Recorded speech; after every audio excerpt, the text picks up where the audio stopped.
2018 Los Angeles Sunset Boulevard. On one corner near Sunset Boulevard, a young homeless man sat against a cracked wall with a broken $12 keyboard. Some keys didn't work. Some sounded delayed, but he still played. And today, he wasn't playing random notes. He was playing Mr. Crowley by Ozzy Osbourne. Not like a performer, like someone holding onto a memory. The sound drifted into the street, mixing with traffic noise, footsteps, horns, and city life that didn't care. People passed him constantly, businessmen, students, drivers waiting at lights. No one stopped. But across the intersection, a black SUV pulled up at a red light. Inside was Ozzy Osbourne. He wasn't looking for anything until the sound reached him. Something familiar broke through the noise of the city. He turned his head slowly, then again, and the SUV didn't move when the light changed, because Ozzy was no longer just passing through the city. He was listening to it. And then he opened the door. Different. To him, every day was the same sidewalk, the same passing feet, the same invisible existence. But inside the SUV, something had shifted completely. The sound outside wasn't just noise anymore. It was structured, emotional, familiar. Ozzy leaned slightly forward, eyes narrowing as he listened more carefully. The city continued around him, horns, sirens, conversations, but they felt distant now, because what he was hearing didn't belong to the street. It belonged to him, Mr. Crowley. His own song, played in the middle of Los Angeles, on a broken keyboard. The SUV stayed still. Traffic moved around it, but inside, time slowed down. The door opened. The sound of the city rushed in. Ozzy stepped out into the chaos of Los Angeles traffic. Cars moved around him. People crossed behind him. The city didn't stop, but he did. He walked slowly toward the source of the sound.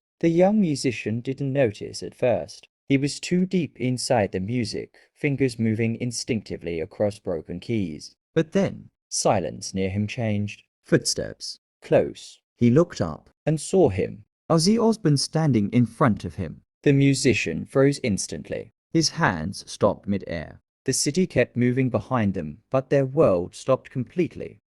Ozzy didn't speak immediately. Not a word. He just stood there, listening. The broken keyboard kept playing for a few seconds longer, soft, imperfect notes drifting into the noise of the street. Then suddenly, it stopped. The young man froze. His fingers hovered over the keys like he wasn't sure if he was allowed to continue. Because for the first time that day, someone hadn't walked past him. Someone had stopped. Not out of pity, not out of curiosity, but to actually hear him. Ozzy finally leaned in slightly and said, almost like a whisper, "Play it again." And somehow, even with cars rushing past and people talking, it felt like the whole city had gone quiet.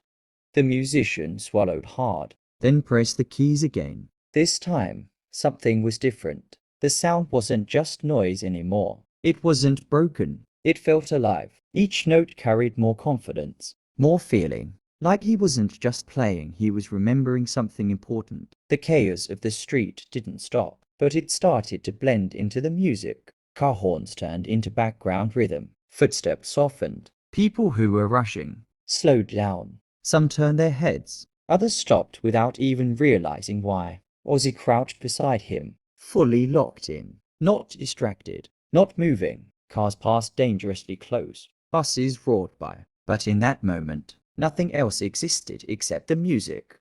The final note faded, and just like that, the city rushed back in. Engines, voices, movement. But something had changed. Ozzy stayed there for a second longer, then looked at him and asked, "Where did you learn that?" The young man didn't answer immediately. He looked down at the broken keys, then shook his head slightly. "I don't know." A pause. "I just remember it." It wasn't confidence. It wasn't pride. It sounded like confusion. Like the music came from somewhere he couldn't explain. Ozzy didn't smile, didn't react dramatically. He just nodded slowly, like he understood exactly what that meant.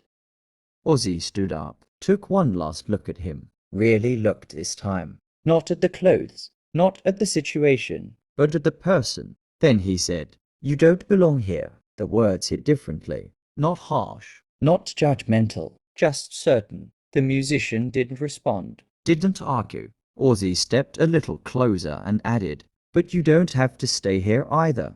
Around them, nothing had changed. Cars still moved. People still rushed past. The world kept going like the moment didn't matter. But for him, everything had already changed.